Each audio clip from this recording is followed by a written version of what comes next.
আসসালামু আলাইকুম, সম্মানিত দর্শক, আপনারা সকলে কেমন আছেন? আশা করি ভালো আছেন। আমি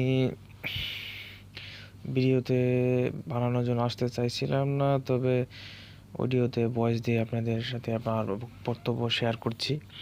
সাম্প্রতিক সময়ে আমরা দেখতে পাচ্ছি ইসকন ইস্যু নিয়ে বাংলাদেশে মিডিয়া মোটামুটি ভালোভাবে আমাদের এই দেশের সার্বভৌমত্বের পক্ষেই কথা বলছেন। তবে ইন্ডিয়া যে সব মিডিয়া আছে, এই সব মিডিয়া অত্যন্ত উগ্রভাবে তাদের কার্যক্রম পরিচালনা করছে, যা আমাদের মুসলমানের জন্য মোটেও কাম্য নয়। এবং উগ্র হিন্দুত্ববাদী সংগঠন ইসকন নানা ধরনের পায়তারা করছে, এবং স্পেশালি যারা আওয়ামী ফেসিস্ট যারা আছে আমাদের মধ্যে, যারা বিলং করে, তারা আমাদের সাথে থেকে আমাদেরকে আক্রমণ করার জন্য পরিকল্পনা করছে। সুতরাং আমাদের এই ব্যাপারে সকলকে সাবধান থাকতে হবে। তা না হলে আমরা সামনে ভবিষ্যতে বড় ধরনের ক্ষতির সম্মুখীন হব।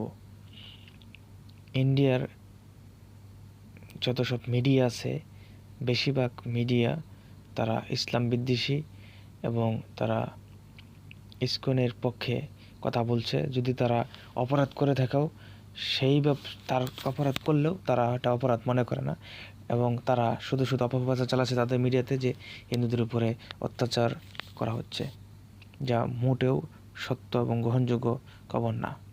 সুতরাং আমাদের এই সব ইন্ডিয়ান